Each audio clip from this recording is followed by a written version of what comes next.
Toca Livros e Editora Wish apresentam A Lenda do Cavaleiro Sem Cabeça e Outras Histórias, de Washington Irving, narrado por Tiago Ubaldo e Zéza Mota. Prefácio. Washington Irving e as histórias que nascem da história. Oscar Nestares. O trabalho foi realizado de maneira magistral. A modéstia do título não fornece nenhuma indicação da completude, da abrangência e da beleza com as quais uma longa e complexa série de detalhes, coletados necessariamente a partir de uma massa de dados vagos e imperfeitos, foi forjada com plenitude e unidade. As palavras anteriores são do autor estadunidense Edgar Allan Poe, 1809 a 1849, e se referem a Astoria, or Enterprise Beyond the Rock Mountains, Astoria, ou Jornada Além das Montanhas Rochosas, de seu conterrâneo Washington Irving. Publicado em 1836, o livro trata da pioneira expedição do comerciante John Jacob Astor para o Oregon e se tornou um sucesso imediato. Foi considerado um importante registro histórico do país que pouco mais de 5 décadas antes havia se tornado independente da Inglaterra. Um ano depois de lançado, Astoria tornou-se um best-seller, sendo adotado como leitura obrigatória em algumas escolas dos Estados Unidos. Em sua longa resenha, publicada em janeiro de 1837 no Southern Literary Messenger, periódico de Richmond, Virgínia, sobre o livro de Irving, Poe destaca a forma como o autor costura fatos históricos, narrados a ele pelo próprio Astor e por sua equipe, à criação ficcional propriamente dita. Em certa medida, o criador de O Corvo aponta para uma das características mais marcantes da obra daquele escritor nascido em 1783 e falecido em 1859.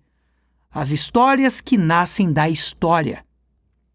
Afinal, hoje reconhecido como o primeiro homem de letras dos Estados Unidos, uma vez que foi capaz de se sustentar por meio da escrita, Washington Irving consagrou-se também como um dos mais proeminentes historiadores de sua época naquele país. Vários títulos de sua longa e prolífica carreira editorial dão prova disso. Além do próprio Astoria, temos Uma História de Nova York, compêndio de contos satíricos publicado sob o pseudônimo de Dietrich Knickerbocker, Uma História da Vida e das Viagens de Cristóvão Colombo, Crônica da Conquista de Granada e a monumental biografia A Vida de George Washington, composta de 5 volumes. A própria data de nascimento de Irving tem grande significado histórico. 3 de abril de 1783, exatos 5 meses antes de se encerrar a Guerra de Independência dos Estados Unidos, iniciada 8 anos antes. Caçula dos 11 filhos de um austero pastor presbiteriano de origem escocesa e de uma inglesa, Irving foi criado em um ambiente de indulgência em que lhe era permitido fazer aquilo que mais amava, ler. Desde muito cedo, devorava tudo que lhe caía nas mãos. E cedo também se pronunciou a vocação que, com frequência, desponta nos leitores incansáveis: escrever. De acordo com o biógrafo Brian J. Jones, já na infância, Irving começou a compor breves histórias, narrativas carregadas de fantasia, humor e certo assombro, elaboradas a partir da experiência cotidiana. Tanto a descrição de J. Jones quanto o comentário de Poe parecem se aplicar muito bem aos relatos que compõem este livro. A Lenda do Cavaleiro Sem Cabeça, The Legend of Sleepy Hollow, Rip Van Winkle, O Noivo Espectral, The Spectre Bridegroom, e O Diabo e Tom Walker, The Devil and Tom Walker, têm como marcas a urdidura entre fatos históricos e ficção, bem como as tonalidades vibrantes da fantasia e, por vezes, sinistras do gótico. Os 3 primeiros contos foram publicados originalmente em The Sketchbook of Geoffrey Crayon, Gent, o caderno de desenhos de Geoffrey Crayon, um cavalheiro. coleção de 34 ensaios e narrativas breves, lançada em diferentes volumes nos anos de 1819 e 1820. Já O Diabo e Tom Walker foi publicado na coletânea Tales of a Traveler, Contos de um Viajante, de 1824. Em ambas as obras, Irving adotou o pseudônimo Geoffrey Crayon, um nome que já indica a intenção de apresentar matizes diversos e vibrantes ao leitor, posto que crayon significa giz de cera. A composição desses textos, sobretudo daqueles do sketchbook, ocorreu após um evento que marcou a vida literária de Irving: o encontro com o escocês Sir Walter Scott, autor de Ivanhoé e Rob Roy, hoje visto como o criador do romance histórico. Ambos se conheceram na Inglaterra, para onde o estadunidense havia ido para cuidar de negócios dos irmãos. Após ler alguns dos trabalhos de Irving, Scott o encorajou com entusiasmo a continuar escrevendo. Aquele encontro foi o início de uma longa e produtiva amizade que duraria até o fim da vida de Scott em 1832. A estadia na Europa também foi imensamente inspiradora. Os contos de sketchbook ou trazem impressões de Irving sobre a Inglaterra e outros países que ele havia visitado, ou foram diretamente influenciados pelo folclore e pelo imaginário locais. Enquadram-se nesse segundo grupo as narrativas A Lenda do Cavaleiro Sem Cabeça e Rip Van Winkle. Embora ambas se passem no estado de Nova York, nos arredores das montanhas Catskill, que os nativos indígenas povoavam de mistérios, as histórias têm origem em fábulas e lendas europeias. A aventura em Sleep Hollow, por exemplo. No texto, soam ecos de uma das lendas do Hubza, de autoria do alemão Karl Musaus, 1735 a 1787, na qual uma entidade mágica gigantesca se disfarça de um cavaleiro que carrega um nabo no lugar da cabeça. O conto ainda dialoga com O Caçador Selvagem, do também alemão Gottfried August Berger, 1747 a 1794, que descreve a transformação de um cruel nobre em um fantasma condenado a cavalgar nas asas do vento. No entanto, à pomposidade e ao maravilhamento das lendas do Velho Mundo, Irving entretece elementos bastante característicos do Novo. Eles são encarnados pela figura burlesca e muitas vezes autodepreciativa do protagonista, o mestre-escola Ichabod Crane. Forasteiro na onírica Sleep Hollow, Crane também representa um traço que, na época, já era comumente atribuído aos estadunidenses: a ambição, pois ele planeja se casar com a bela Katrina von Tassel, filha única de um rico fazendeiro local, e com ela desaparecer do vilarejo graças ao patrimônio que herdará. Para isso, no entanto, terá que enfrentar o valentão Brom Bones, que também concorre ao coração da moça. Sobre esse triângulo pairam as fantasmagorias do espaço assombrado de Sleep Hollow, entre elas o espectro de um terrível cavaleiro germânico que foi decapitado por uma bala de canhão durante a Revolução. No pano de fundo, há também o contexto histórico da ocupação holandesa nos Estados Unidos. Cabe aqui um breve comentário a respeito da adaptação cinematográfica de Tim Burton de 1999. Ainda que preserve a atmosfera gótica e as brumas de mistério do conto de Irving, o filme percorre vias bem mais sinistras e violentas.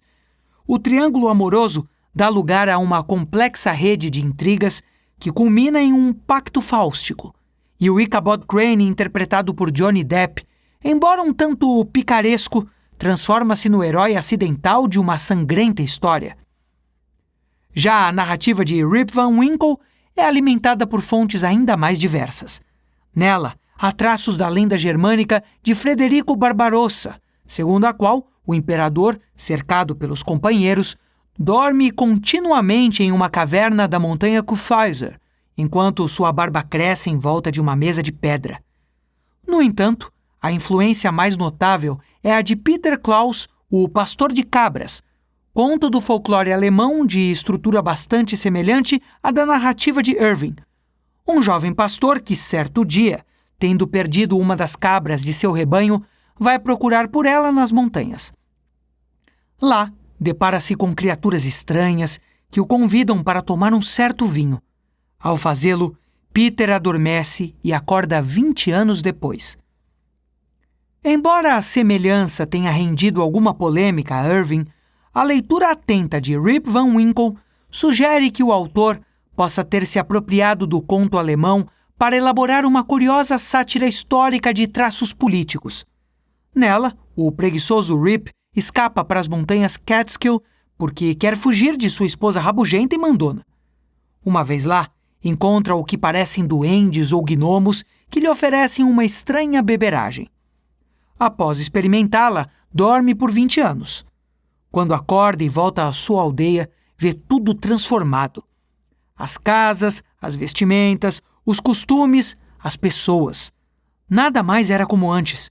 Mas a principal mudança escapa aos olhos.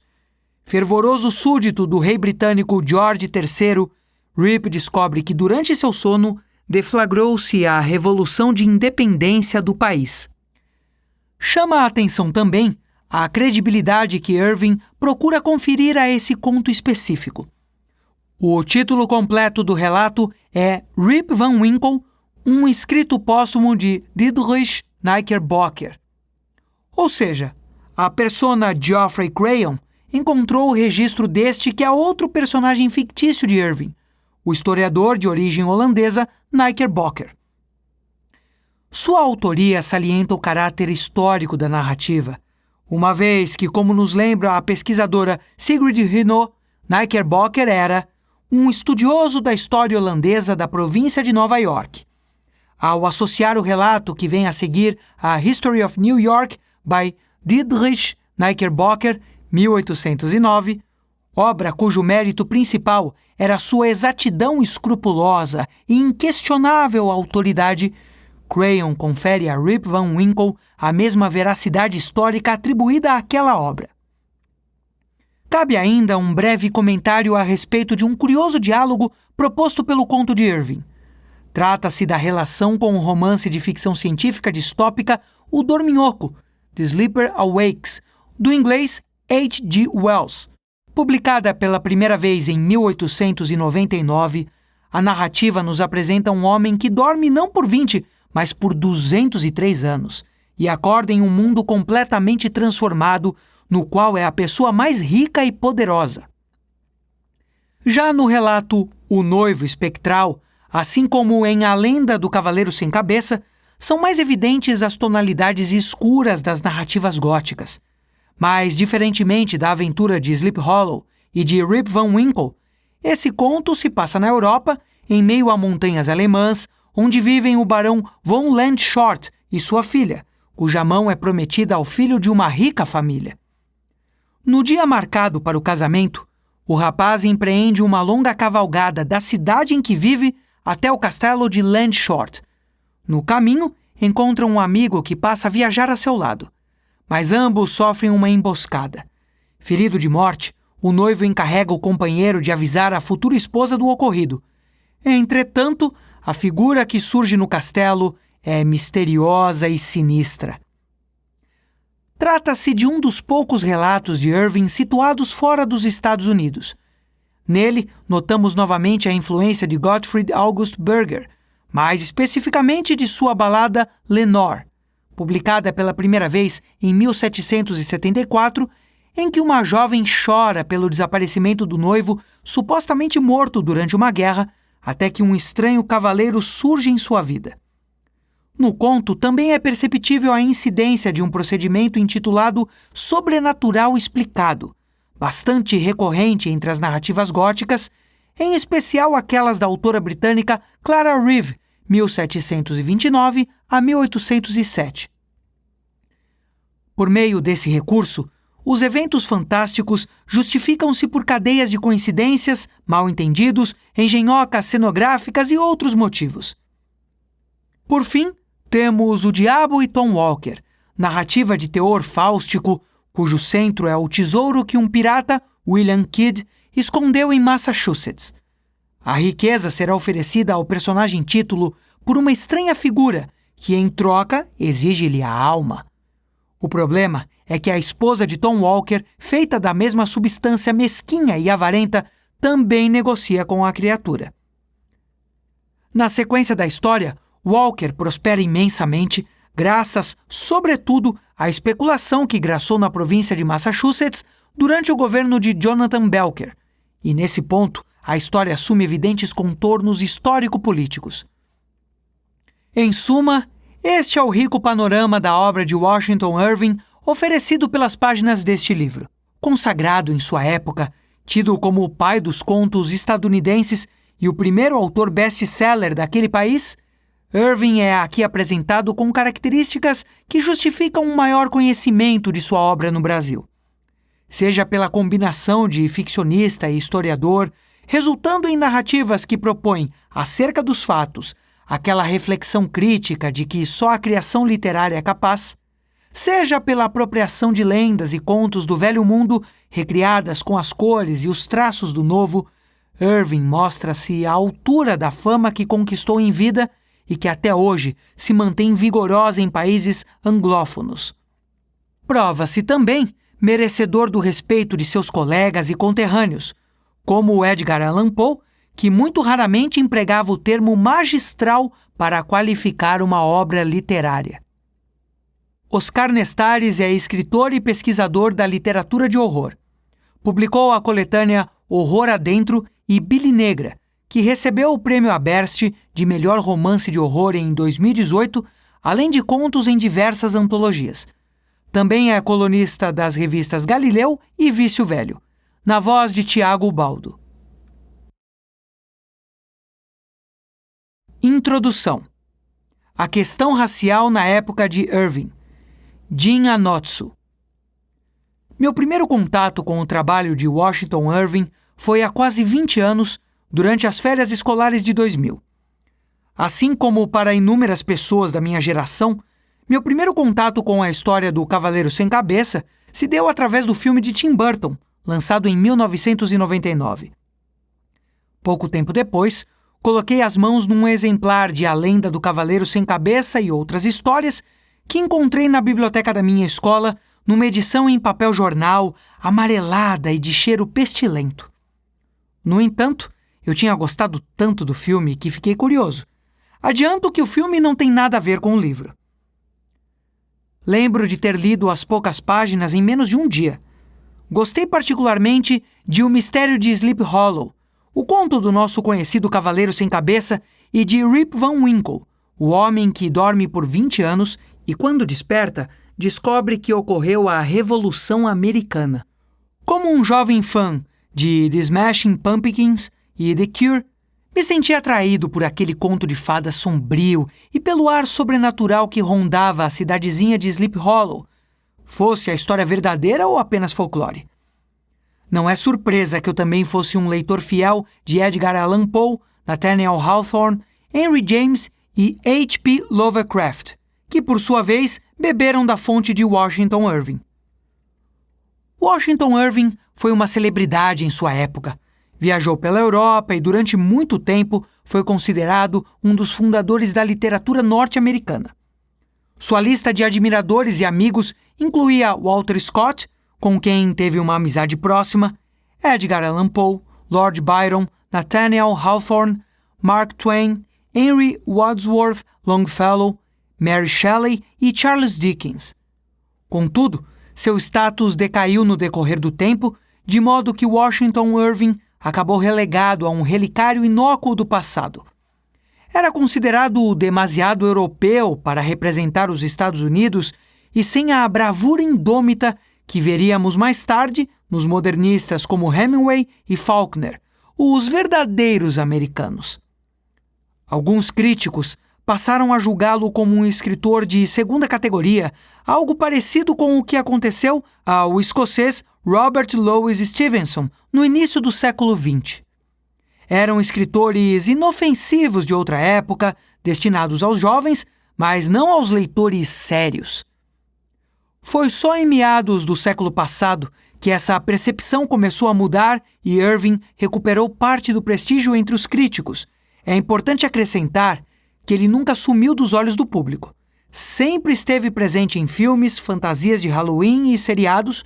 O último, A Lenda de Sleep Hollow, 2013, bem recente, trazendo Ichabod Crane e o Cavaleiro Sem Cabeça para um contexto moderno. Durante as minhas leituras de férias, em 2000, algo me escapou por razão de ignorância histórica e por causa das adaptações diluídas em outras mídias. Eu passei despercebido pelas insensibilidades raciais presentes nos contos. No caso específico de Washington Irving, o racismo aparece de forma elusiva, quase incidental. Mas ainda assim, não encontrei nele algo tão direto e virulento quanto o poema On the Creation of Niggers, de H.P. Lovecraft, mesmo que Irving tenha morrido 31 anos antes do nascimento de Lovecraft. Washington Irving não cortejava a polêmica e guardava muitas de suas opiniões acerca do assunto para si próprio. Por isso, foi bem fácil para o meu eu infantil não perceber as conotações racistas em partes do texto. A visão racial em Irving aparece de forma velada, como na sua descrição de um lar médio do século XIX no livro A History of New York from the Beginning of the World to the End of the Dutch Dynasty by Diederich Knickerbocker, 1809. Ele descreve uma família branca reunida ao redor de uma lareira, ouvindo histórias folclóricas narradas por uma negra, que é mencionada como parecendo um corvo perto das chamas, fiando sobre indígenas e feitiçaria. A mulher não fala, mas grasna, atuando como um oráculo familiar que traz histórias exóticas para o divertimento da família branca. Ela simplesmente está ali, aninhada num canto, afastada dos outros como um animal nas sombras.